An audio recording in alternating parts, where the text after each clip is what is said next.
Well, good day. Wookie Winn and I, his compatriot here, would like to bring episode 34 of Qatsyr-Harvest. This is our series of programs devoted to explaining all that can be known about the upcoming Shabuah harvest of what's called mature grain. And it is indicative of those who have capitalized upon Pesach, Matzah, and Bikurim, and have engaged in the covenant according to its conditions, who will be brought from our planet of death and decay at the last possible moment before the beginning of the time of Yaakov's troubles, to be enriched and empowered by God. So this is that story. And to tell that story, one of the things we needed to do was to unravel the story of the counterfeit version of Shabuah, which is called Pentecost and woven into the Christian New Testament. And we have been doing that on this series of shows. So, Wookie, are you ready to go back at it? I think so. So, the misappropriated and completely misconstrued citation that we ended our last program by criticizing was found in the first verse of Mizmor Psalm 110. And it is chronicled now in Acts, well, the perversion of it anyway, in Acts 2, 34 and 35. And the New Testament miscitation of it concludes after massacring the first verse. However, I'm not one to turn the page when there is more to learn, when there are false prophets to expose and liars to condemn. So the fraudulent repositioning of the 110th Psalm to elevate the mythical Jesus over the actual Messiah and Son of God, Dod, is something those who love Yahweh must overcome with evidence and reason, because if we do not clear away the religious muck that has been piled on top of the truth will remain unseen by God's people. So this begs the question, why, in all of this time, am I the first to point this out? It's obvious. Over the past 2,000 years, there have been plenty of Jews who could read Hebrew and Greek and make the same comparisons that I had to point out that the Christian version of it is fallacious. Moreover, they should have been motivated because, well, the Jews have been dehumanized and demonized, subjugated and plundered by the religion that was built upon these misappropriations. And why, with Jews suffering all manner of calamities at the hands of those who robbed Dod to create the counterfeit of him as Jesus, didn't a single Jew over this vast chasm of time point out the obvious, that Dod represented everything that was falsely projected on their nemesis? And yet, even to this day, and after billions of hours of study, rabbis are set against acknowledging Dod as the Son of God. He's the cure for Christianity and for all it has done to harm God's people. Dod is the actual Messiah, the Savior, for having fulfilled the Moed Mikre. As for Dod, well, nearly as flawed as his people and an exemplar of Yisrael, he accomplished three things that constitute three lives exceedingly well lived. He was the most courageous and effective defender of his people, beginning at a young age when he excoriated and then decapitated an arrogant Philistine. He was a prophet and a lyricist. He wrote 100 magnificent Mizmor and Mashal, Psalms and Proverbs, enlightening and inspiring us even until this day. And he performed the most laudable and noble act in all of human history by volunteering to fulfill Pesach as the lamb and Matzah as the nephesh who would carry our guilt into Sheol, perfecting us, leading to Bikurim, and now the approach of Shabuah. It's little wonder that Yahweh will honor him in his third life as more God even than king. Returning our attention to the 110th Psalm, in spite of its repetitive mentions of Yahweh's name and its overt condemnation of Yisrael's foes, as father and son rid the world of Christians, it is the single most quoted Hebrew citation anywhere to be found in the Greek New Testament. It's as if Satan is taunting believers. It's like Paul choosing, and his actual name was Shaul, choosing to base his initial claims in Galatians, the first letter he wrote, on citations that he pilfered from Chabauk, when Chabauk is the prophet who 666 years prior to Paul penning his first letter called Shaul the plague of death. It's like Satan thinks that believers, whether they be practitioners of Judaism, Christianity, or Islam, are so stupid that he can point out the truth to them and they'll still believe his lies. It's audacious of him. And unfortunately, he's proved his point. As we recommence, be aware that there is no reference to a gospel Jesus ever touching a scepter or a lance. He did not wield a staff while shepherding sheep. However, Dowd held all three, and all three in a very meaningful way. Dowd ruled over Yisrael as king, and he is defined by Zion, but neither applies to the myth of Ayusun. Dowd fought countless battles to protect his people, while the Christone didn't fight anyone. I share this to reaffirm that the Mizmor was written to and about Dowd, and therefore it was wrong to claim it for the counterfeit and impostor. The Mizmor continues in the second statement with the following words: Yahweh. Yes, it says Yahweh, which is the proper pronunciation of Yahweh's name, our Elohah, God, as directed by his Torah teaching regarding his Haya existence and our Shalom restoration. I share that insight because with those words, the proper pronunciation of Yahweh's name becomes obvious. And the very fact that Yahweh's name is emblazoned in the 110th Mizmor proves that Christianity cannot be true, because there is no mention of Yahweh anywhere to be found in the Christian New Testament. You don't even find Yahweh's name on the mouth of the mythical misnomer that claims to be his son. If Iesu Christou doesn't know Yahweh's name, then come on, folks. He's an obvious fraud. Yahweh dispatches and extends. From Zion, the signs posted along the way: your mighty scepter, your fortified staff, and your strengthened spear.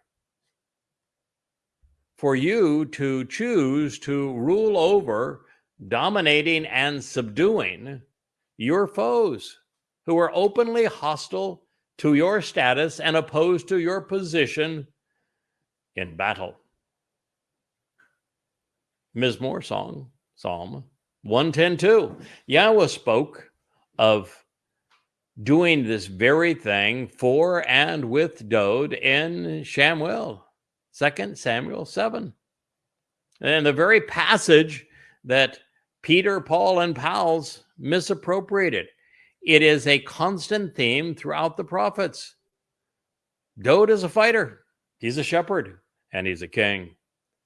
And he consistently battled to protect his people.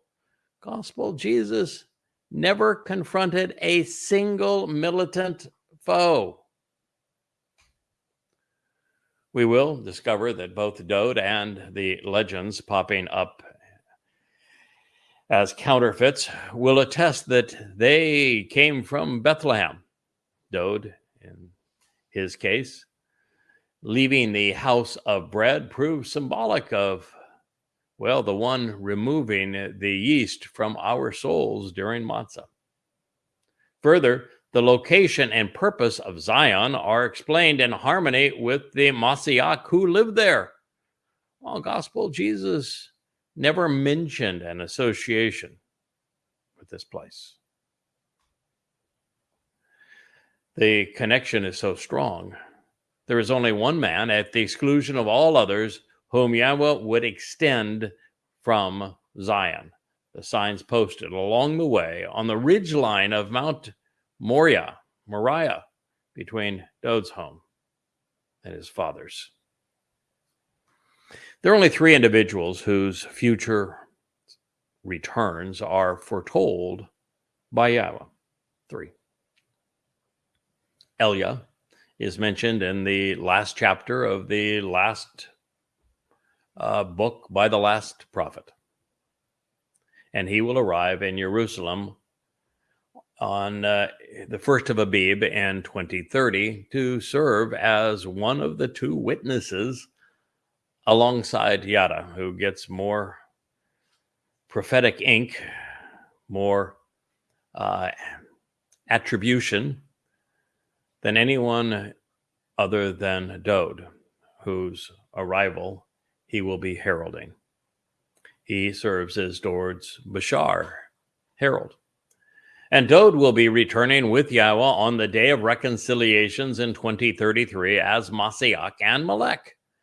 His first order of business will be to do as the psalm indicates here in the second verse of the 110th Mizmor. There are only these three men who are presented with three lives. All three will have lived a full life to, well, reasonably old age, a very short and challenging one, lasting 3 to 4 years, and then an eternal one, forevermore and thereafter. They share a lot in common. We know that there are a number of exceedingly expressive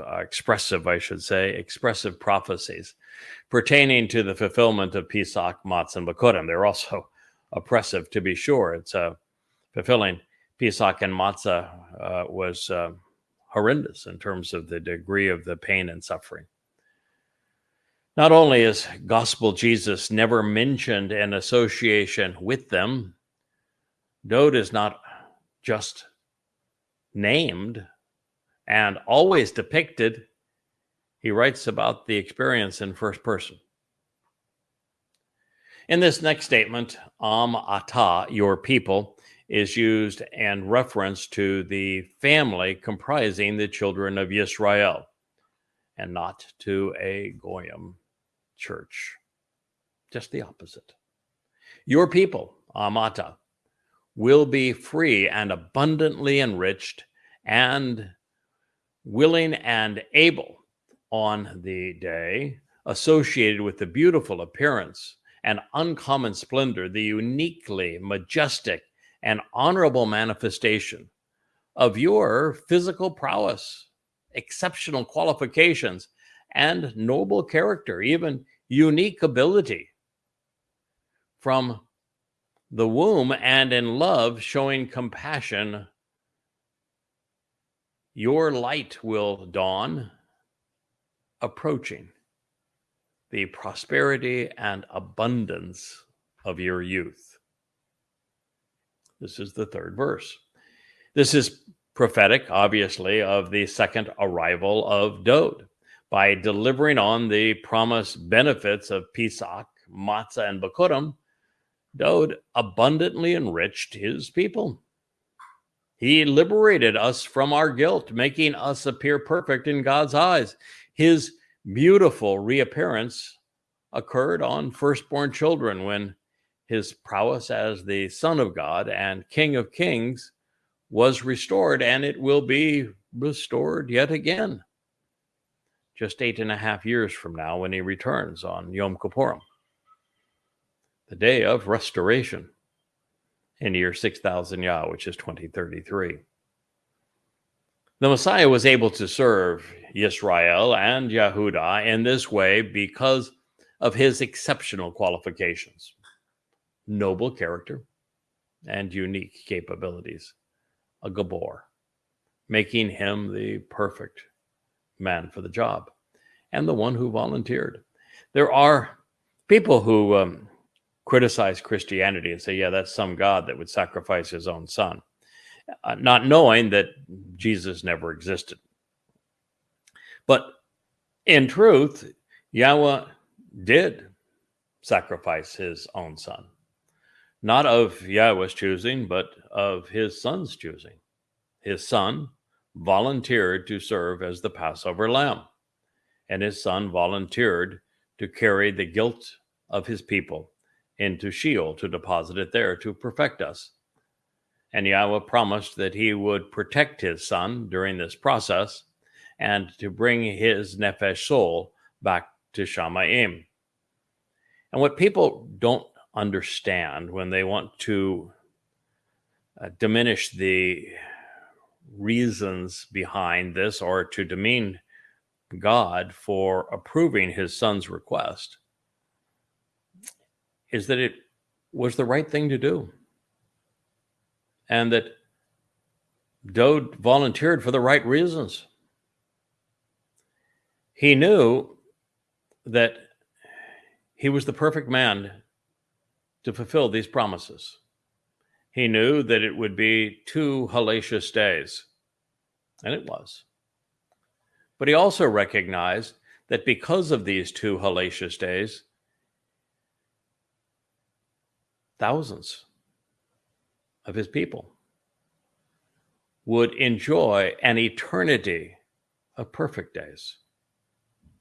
So for one man to volunteer to endure 2 hellish days amidst a life that is eternal and that is blessed with every manner of wonderful gift and reward, he's inherited the entire universe. On behalf of those who now could join him and share in this gift with him for all time, with the greatest rewards even imaginable, it was the most wonderful, moral, responsible, compassionate, and courageous decision ever made. I would like to think that had I been in his position, I could have made the same decision. And I don't know. I know that I would have figured it out, because I did figure it out. I read the same text that Dod read in the Torah, and I listened to what Yahweh told him through Nathan, as it's recorded in 2 Samuel 7. And based upon those 2 things, I figured it out that it was appropriate for Dod to make this decision, that it is not only what his father wanted, it was what his people needed, and it was in everyone's best interest. I was able to figure out that was the right decision. He certainly figured it out. I think I would have gone beyond that and recognized that 2 hellish days for eternal life for not only himself, but for every member of the covenant family, for many, many thousands of people, was a favorable trade-off, exceedingly favorable, and therefore worth the investment. I'm positive I could have figured that out because, well, I did. The hardest part here is having the motivation to do it. You can, in your mind, work all this through. He did, I did. It's another thing entirely to say, I'm going to let the greatest beast in the history of humankind, the most vicious, rip the skin off my body with their whips, spit at me, even though I'm the King of Kings, I'm the Son of God. And then I'm going to allow them to inflict the cruelest form of torture ever conceived by humankind upon me. And that's just the beginning of it, because then I'm going to accept all of the guilt of all covenant members for all time, and I'm going to carry it into Sheol, and I'm going to be separated from Yahowah during that time under the extreme conditions of hell.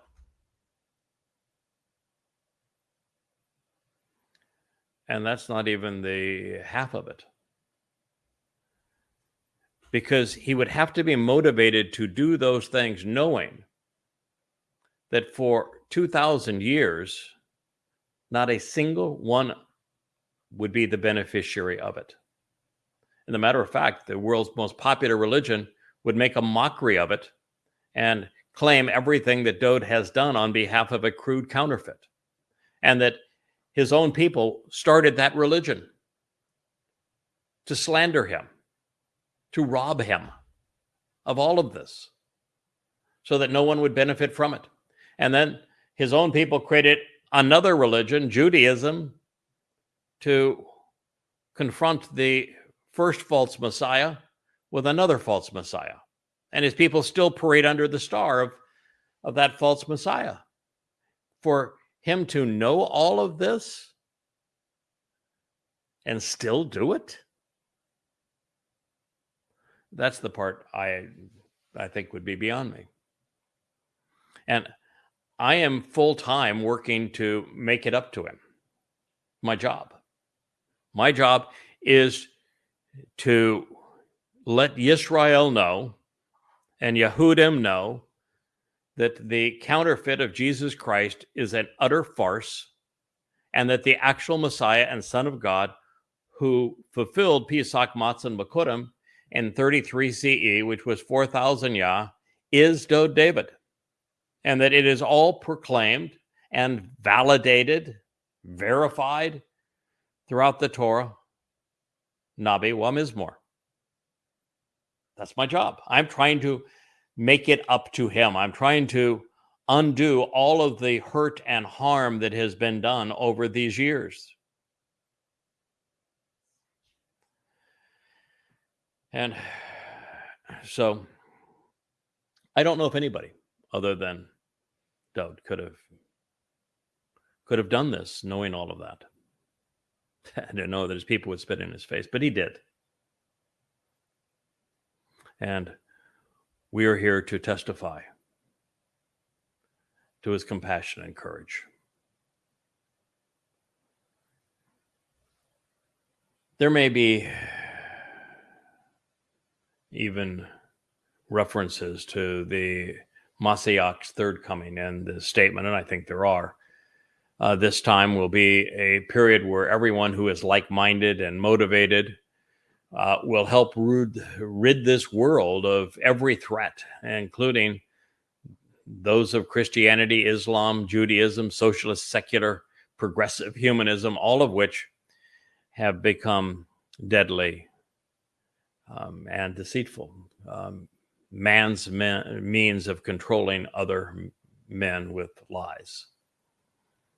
God's people will rally around our shepherd and king. They will be eager to volunteer as the earth is scrubbed of the stench of religion and nationalism. And one of the motivating factors for David would have been the realization that since God is tasking him with being the King of Kings for all eternity and being our sovereign, and his people have been, well, rather obnoxious for the last 3,450 years, and even a man of the caliber and character of Moshe couldn't manage them.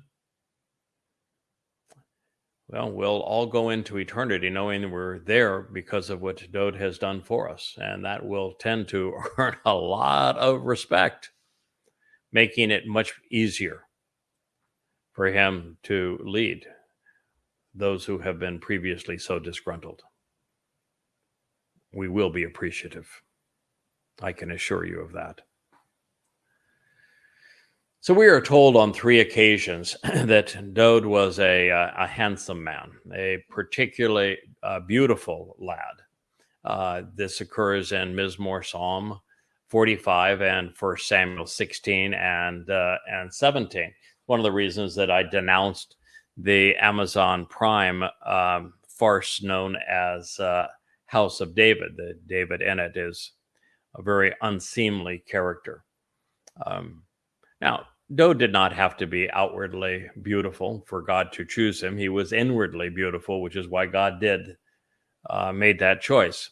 He was intellectually beautiful. He had a beautiful mind. But nonetheless, that is what Yahowah says about him, that he was also a handsome lad, at least from God's perspective. By contrast, the legends pertaining to Gospel Jesus suggest that he was a rather average-looking fellow.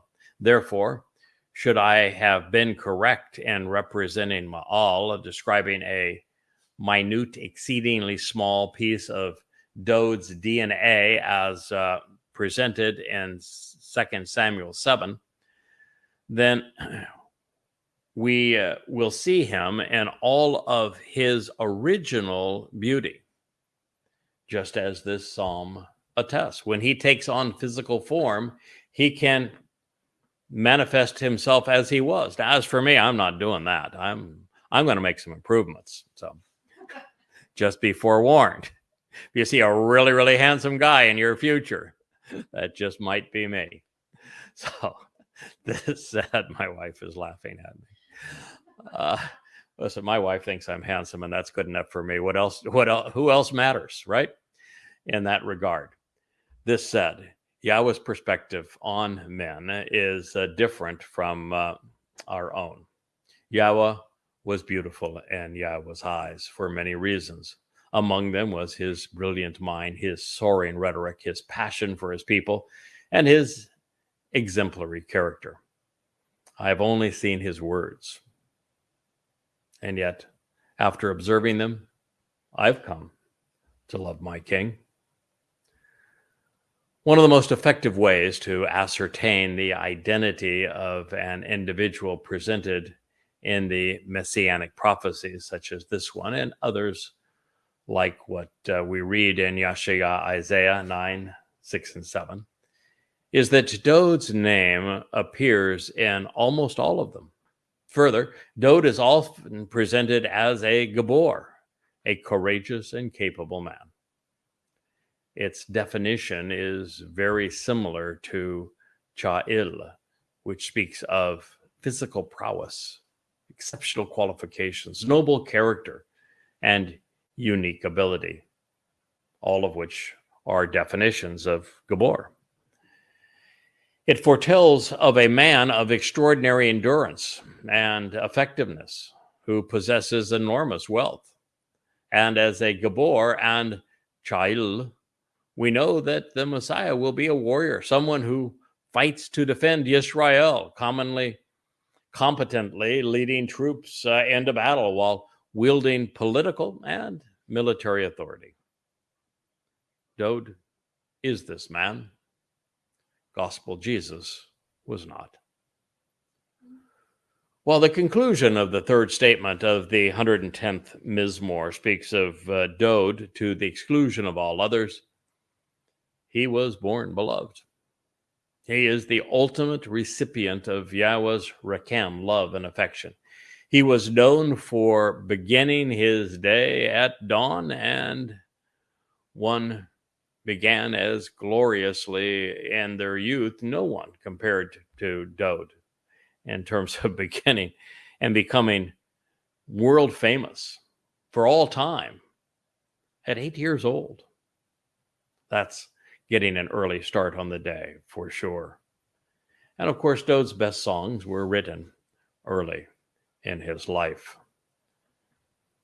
Wookiee is demonstrating how one sheds the lies of false religion here. So we'll continue to allow him to do his fine work. It is all from the frosted bagel or donut. Equally befitting, Yahweh tells us that Dode will be as brilliant as the sun upon his return. He will be as God, Elyon. This promise is made in the 89th Mizmor, which is, something that we cover throughout the Yada Yahowah series books because it is the most profound piece of literature ever written. Not only did Dode provide an abundance of Mizmor psalms during his life and as God's shepherd and chosen one, as Yahweh's firstborn and returning king of the universe, Dode will receive the lion's share of inheritance associated with the covenant, as is appropriate for the firstborn of the ultimate king. God's firstborn son should have the largest share of eternity. Well, Dode is the recipient of many promises that Yahweh made. There are only two of whom he made solemn oaths. Abraham is one, Dode is the other. And since he has already fulfilled all of his promises to the former, Abraham, it appears as if Yahweh is ascribing yet another distinction upon the latter, being Dode. Yahweh has sworn an oath, having made a solemn promise 7 times over, Shabat, that he will never change it. You are a royal advisor and supreme leader adorned in priestly fashion forevermore. With regard to the words of Melchizedek, my rightful king. Oh my, that is a Mizmor song, Psalm 110:4. I would tell you that if you were to take statements and give them prizes for the most misunderstood or misappropriated, then this one might win every prize known to religion. First of all, everyone who cites it removes Yahweh's name. Because the moment you include Yahweh's name, then you can't be speaking for religion. Yahweh is anti-religious, and there is no religious God named Yahweh. And so the religious are all SOL the moment they acknowledge Yahweh's name. So they don't do that. And then this, I have sworn an oath, having made a promise 7 times over. I just mentioned that the most important piece of literature ever written is the 89th Mizmor or Psalm. In it, Yahweh says emphatically, I have sworn an oath and made a solemn promise 7 times over to Dode. So we know the one whom Yahweh has made this promise. It's in the 89th Mizmor. This is the 110th. You're not in a position to understand the Word of God unless you know the Word of God and can make the connections necessary to understand the Word of God. Oh, okay. Thank you for explaining it that way. And it says here, he will never change it. And the 89th Mizmor, he says exactly the same thing. He made these promises to Dode. And he's never going to change them, which means they can't be transferred to the mythical misnomer and crude counterfeit, Iousu Christou, Jesus Christ. Oops. You have a royal advisor and supreme leader adorned in priestly fashion. This is so much more profound than most people can even fathom. I figured it out when reading through the opening chapters of Zechariah. in translating them. That when Yahusha, which is, by the way, is the closest Hebrew name to the mythical misnomer Ayusa, Ayusu, Ayuson. When there's a discussion between Yahweh and Hasatan, the adversary, that affirms that Yahusha as a high priest is way too sullied to ever be effective. He is just revolting. Now, that's not a very good thing for you Christians out there, because there is no name closer to the mythical misnomer you call Jesus than Yahusha. And in the text, Satan's even verifying, as is Yahweh, that, yep, he is way too revolting, disgusting, unclean to be ever used. Well, it is in that text where there is an alternative for high priest that Yahweh proposes. And he specifically says, get the headband ready. Clean the garments, get the headband ready. We have an alternative. Because it's true that the high priest and Yahusha are filthy. And I began to think, and it dawned on me. The high priest that is going to anoint the mercy seat, the Kapporeth of the Ark of the Covenant, as is required on Yom Kippurim with the blood of the goat and the bull, is Dod. It's David. The same exact person that's been discussed up to this point. The rightful king. Yes. We know his identity. And what do we find when the Ark of the Covenant was finally brought back into Jerusalem and put in the tabernacle of the restoring witness? Was Dod, that dressed up in the full regalia of the high priest, dancing and singing to Yahweh as it came into town. He's already done the dress rehearsal for this. And right in front of the proper object, the Ark of the Covenant. It's already happened. And it's going to happen again.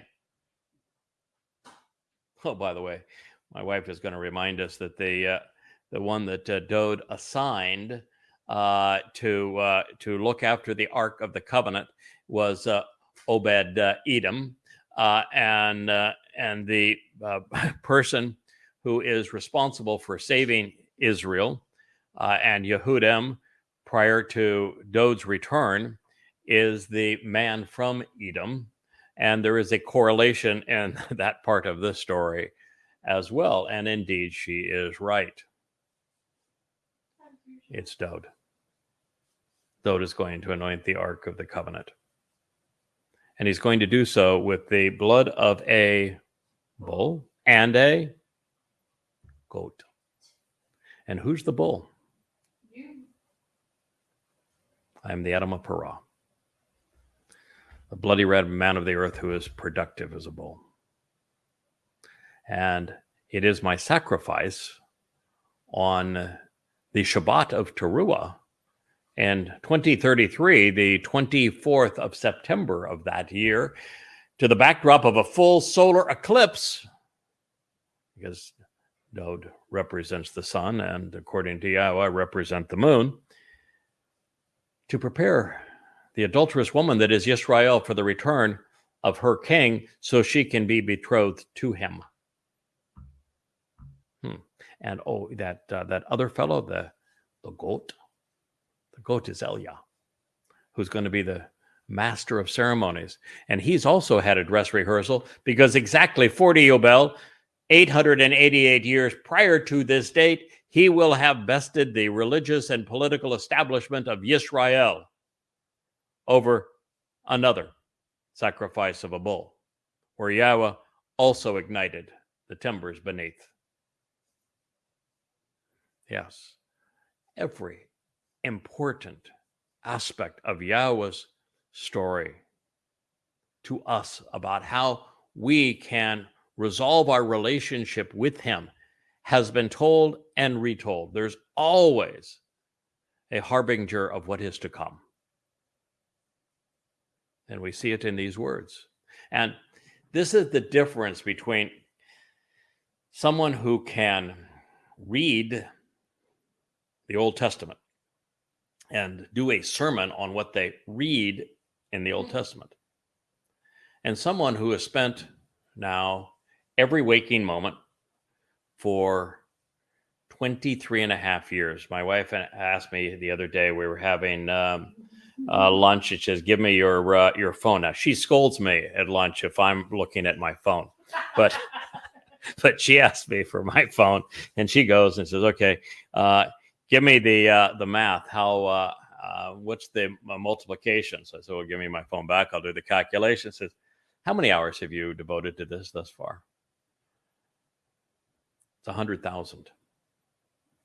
I worked 100,000 hours at this to prepare, and most of those hours, the overwhelming preponderance of them, were invested translating Yahweh's text.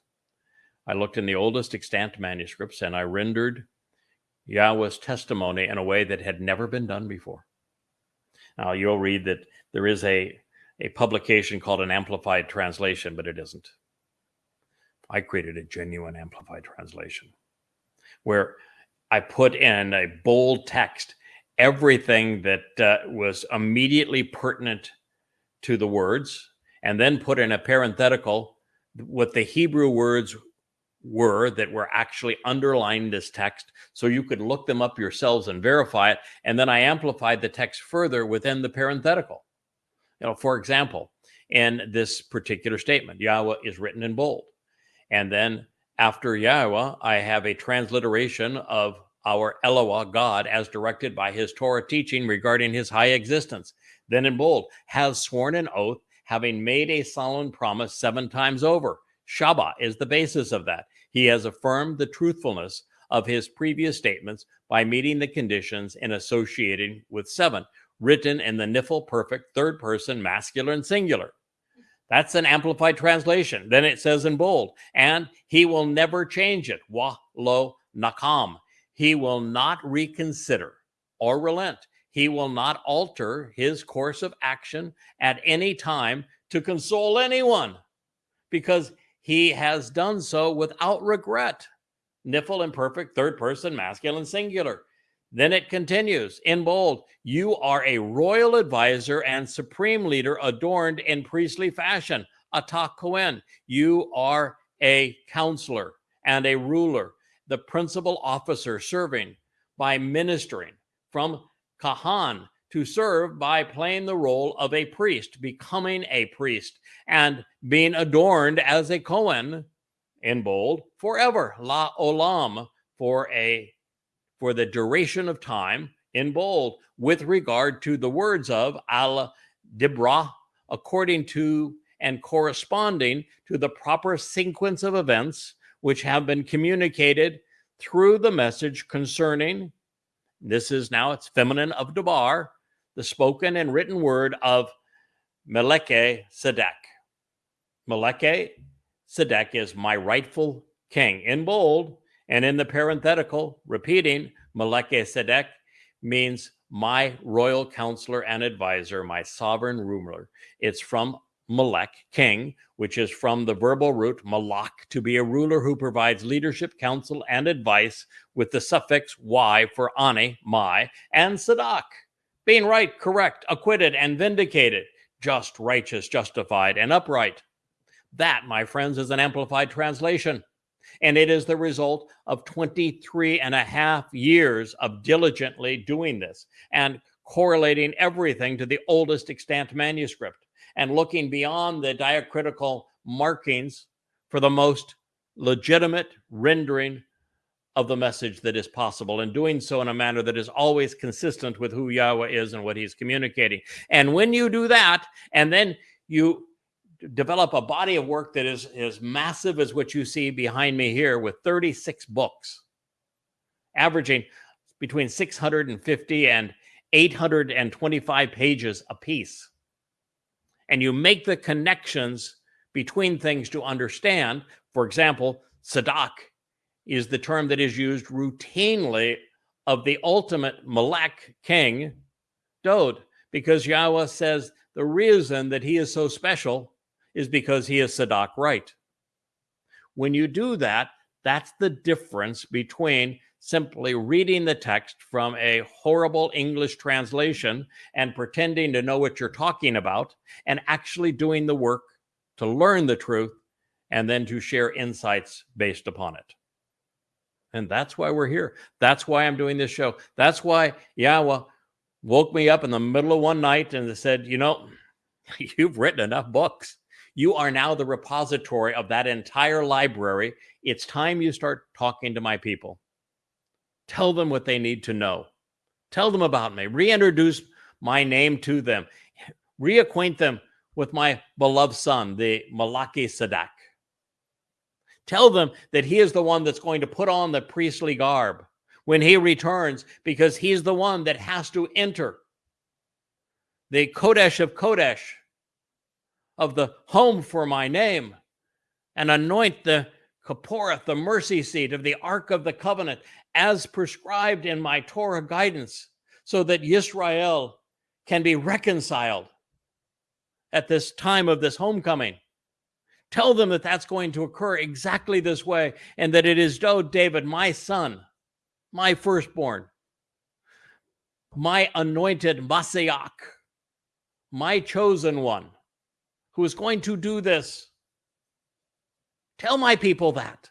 And even tell them when it's going to occur, 6:22 p.m. as the sun sets in Jerusalem on October 2nd, 23, which is year 6,000 Yah, the 120th Yobel. And tell them that it's going to follow what you're going to do on their behalf on Towrah as the Adam Parah. Let them know the truth. Reacquaint them with everything I have said and done. That's the difference. That's why we're here. Prior to me sharing these things with you, no one understood any of this in this verse. A powerful statement about our future, about your salvation, about your returning king, about your God.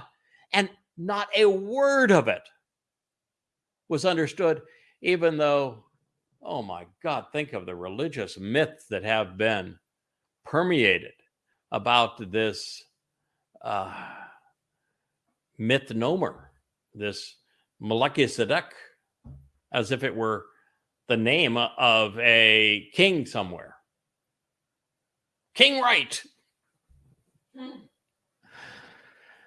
Throughout the prophets, Yahweh speaks more about Dod than the promises he has made to him than any other individual by a very wide margin.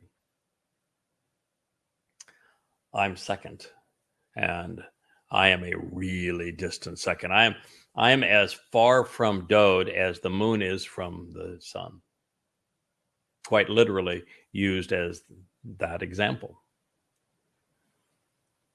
At one point in the 89th Mizmor, God even says that if all of his promises that he has made to his beloved son, our Messiah Dod, do not materialize, you may call him a liar.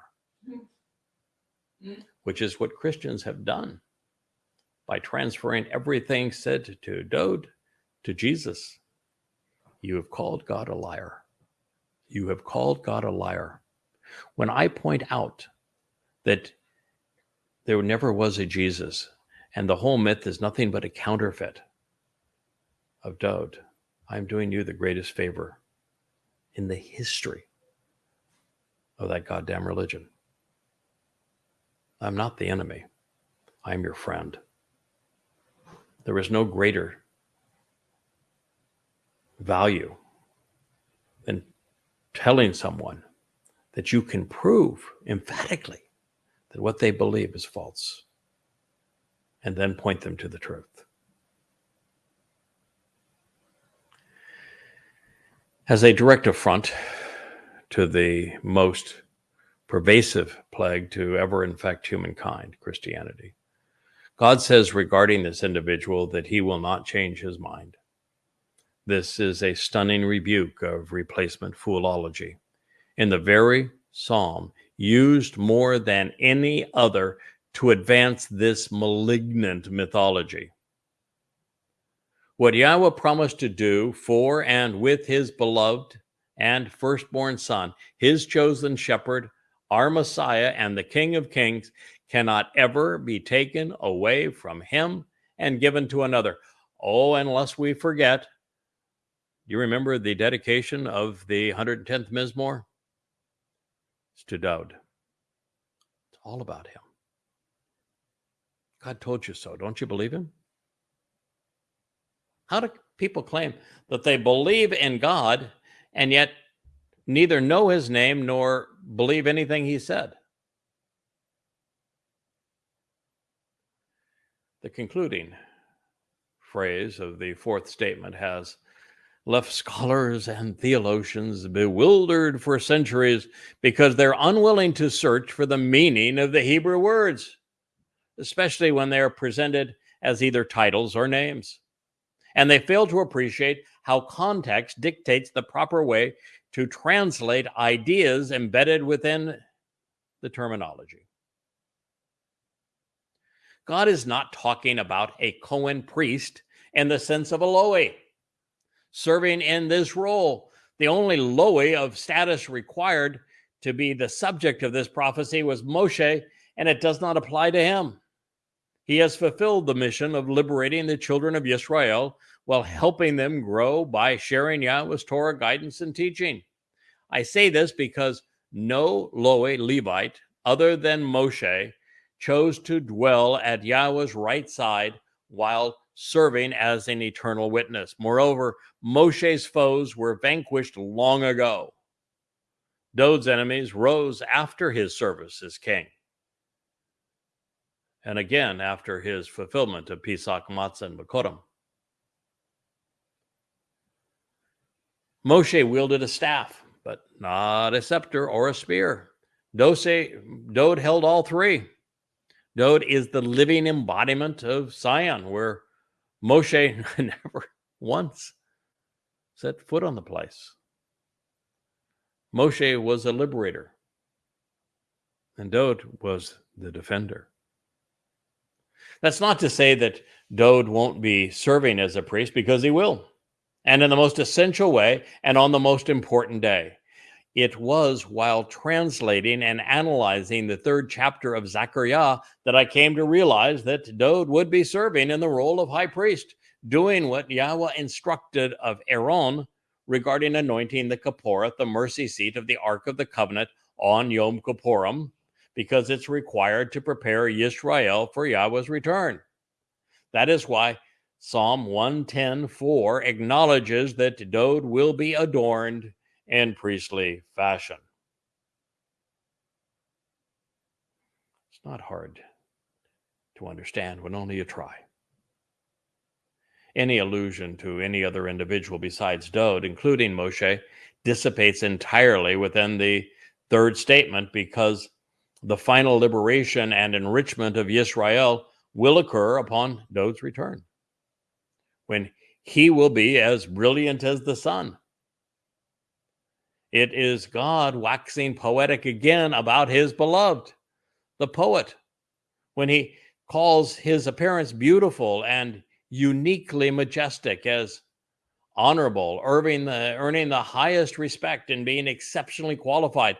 These are accurate assessments of this man of noble character and enormous wealth, even by God's standards.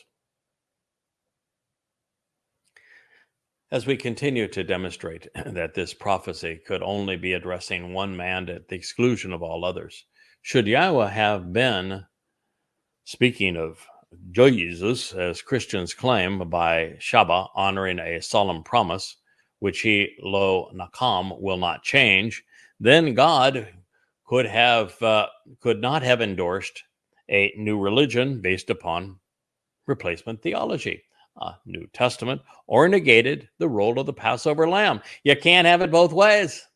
God can't be trusted to replace his son and yet not honor all the other promises that he's made. And if the colon is a reference to Moshe, then the Torah remains in effect. Now and always. The key to understanding kohen is to look beyond the initial definition to its secondary connotation, counselor and advisor, recognizing that this is why the title was chosen. And then we must look at its actionable root, kahan, meaning royal ruler, priestly advisor, supreme leader, and sovereign counselor who serves the people while adorned in priestly fashion. And since there has never been a Loi who qualifies within this context, Yahweh is addressing the royal advisor and supreme leader of his people, who is Meleki Sadak, my rightful king. Of these, there is only one, King Dod. Wasn't but a few programs ago that I shared with you the whole of 2 Samuel 7, that, of course, these same Christian buffoons twisted and removed from context to rob Dod of all the distinctions that marvelous prophecy portends.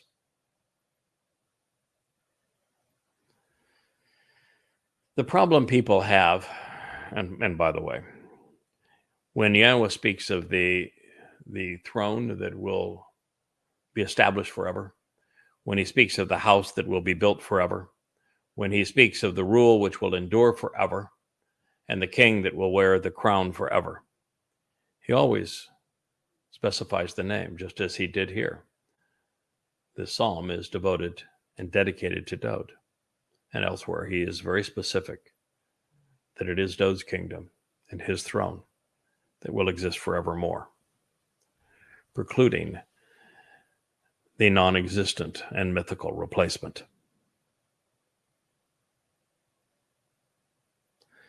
Christianity is not only a religion based upon a house of cards. There is no writing on those cards. The problem people seem to have translating this is that they're not familiar with the words which comprise these names. For example, there is no priestly order of Melchizedek. It is nothing more than Yahweh announcing that Dod is his rightful king. Meleki means my king. Sadak means right. It's not hard. You can do it if you try. Based upon the meaning of both words, Meleki Sadak conveys my royal counselor and advisor, my sovereign ruler who is right, correct, acquitted, and vindicated, justified, righteous, and upright. More than anyone who's ever lived, Yahweh has said of Dod that he is right, and then the people chose Shaul.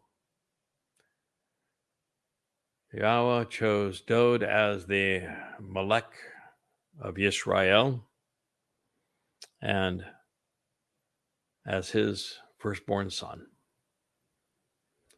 And humans, by a margin of many millions to one, chose a myth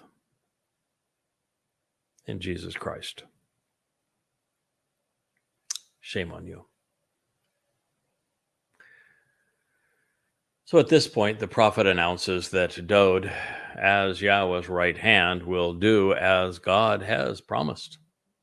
My Lord and my upright one, who is at your right side, he will strike during this time of the king's wrath. Hu Melech, of the frustration and resentment of this ruler, the righteous indignation of the sovereign counselor. Psalm 110:5. The prophet who in this case wrote these words on behalf of Yahweh's inspiration was most likely Nathan. And he is revealing what Yahweh revealed to him about the return of his king, our Messiah and Savior Dod.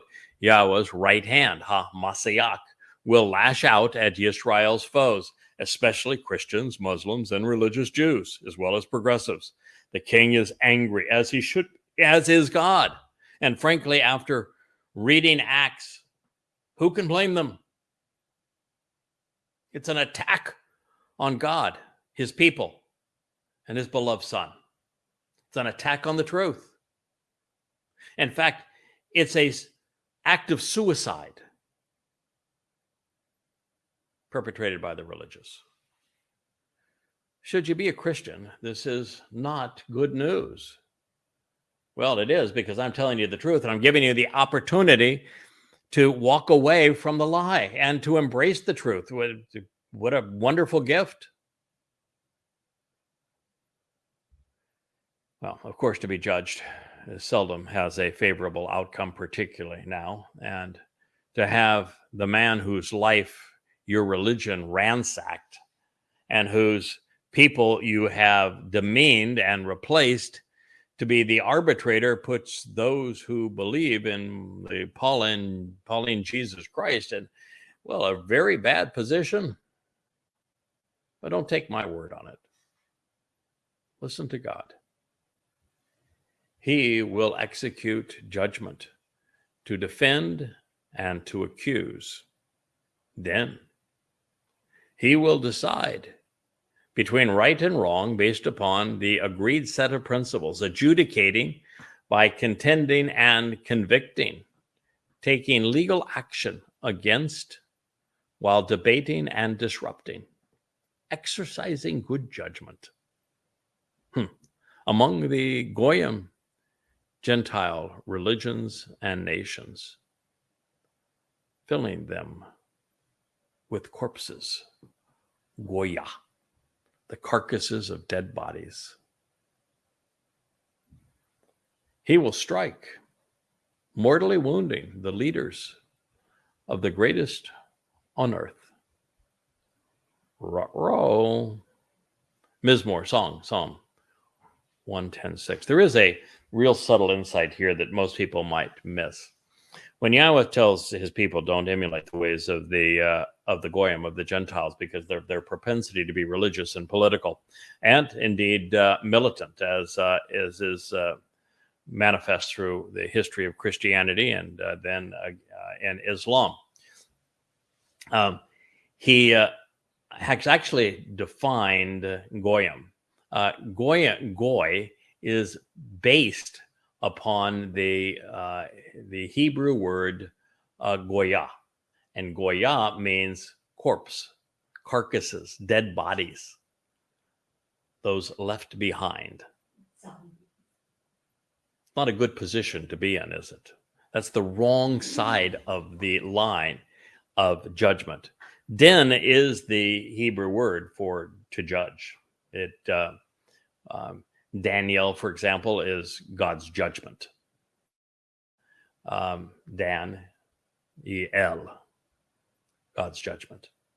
And it's saying that here is that Dod is the one who is going to execute judgment and either defend or accuse the Goyim. And there will be some Goyim who will not be judged because they will be covenant members. There will be some Goyim who will be able to move into the millennial Shabat, this celebration of the 1,000-year rite here on earth, but not as covenant members. They will be the worker bees that make life pleasant for God's people.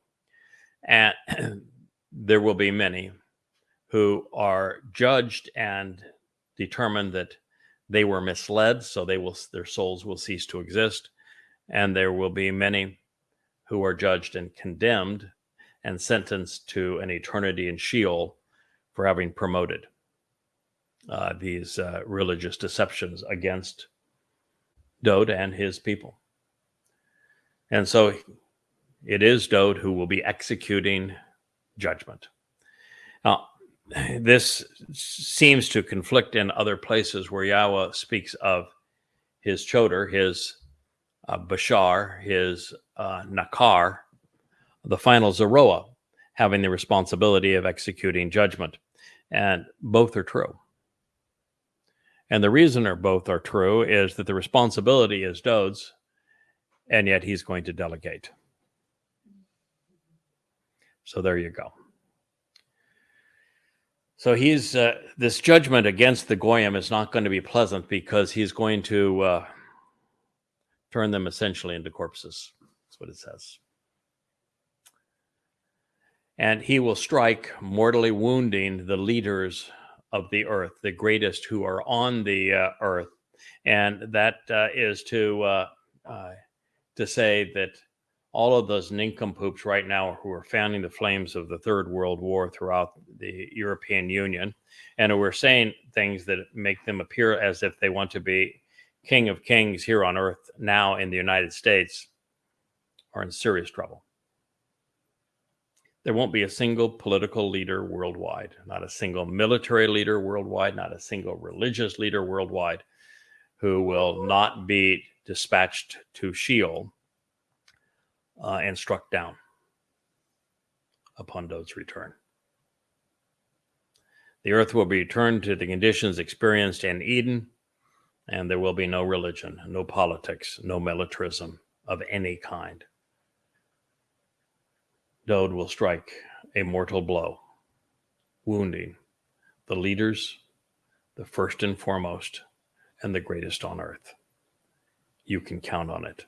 Methinks, therefore, Goyim did not replace Yehudim, as the Christians claim, in a psalm that they quote more than any other, and it expressly says they're wrong.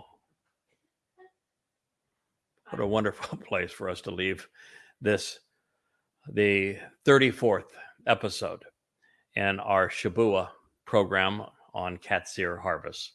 I thank you for listening, and we'll be back with you again soon.